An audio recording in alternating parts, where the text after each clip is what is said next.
యండమూరి వీరేంద్రనాథ్ రాసిన ఒక నవల చాలా బాగా పేరు వచ్చింది ఆయనకి అది. అందులో ఒక అతను అతనికి అంతా ఆస్తి బాగా ఉన్నప్పుడు అతని భార్య అతనితో ఉంటుంది. అతని ఆస్తి అంతా పోయి కష్టాలు పడుతున్నప్పుడు అతని భార్య అతన్ని వదిలిపెట్టి వేరే వాళ్ళతో వెళ్ళిపోద్ది. అతను చాలా బాధపడతాడు. ఆ తర్వాత అతను చాలా సంపాదిస్తాడు.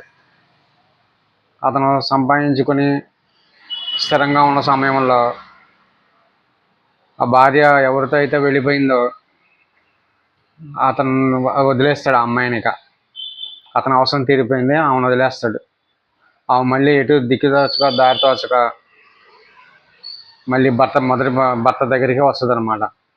మళ్ళీ భర్త దగ్గరికి వచ్చినప్పుడు ఆ భర్త ఇంటి తలుపులు వేసేస్తాడు. నువ్వు అక్కర్లేదు వెళ్ళిపోమంటాడు. ఆ తర్వాత ఆమె ఆత్మహత్య చేసుకుంటుంది. తప్పులు అందరూ చేస్తారు, కానీ ప్రేమించిన వాళ్ళకి క్షమించే గుణం ఉంటుంది. అంతగా ప్రేమించిన భర్త కూడా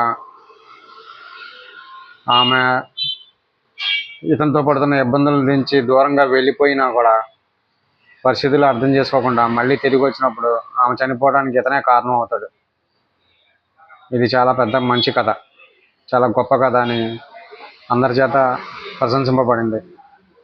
కానీ ఇలా మగవాళ్ళు చేసినప్పుడు ఆడవాళ్ళు క్షమించి వాళ్ళని దగ్గర తీసుకుంటారు, వాళ్ళ మనసులో ఉన్న ప్రేమ అంతా చూపిస్తారు. కానీ పురుషుల్లో ఇలా ఉంటుందా అంటే చాలామందిలో ఉండదు, కానీ ఒక 10% అలాగే ఉంటారు.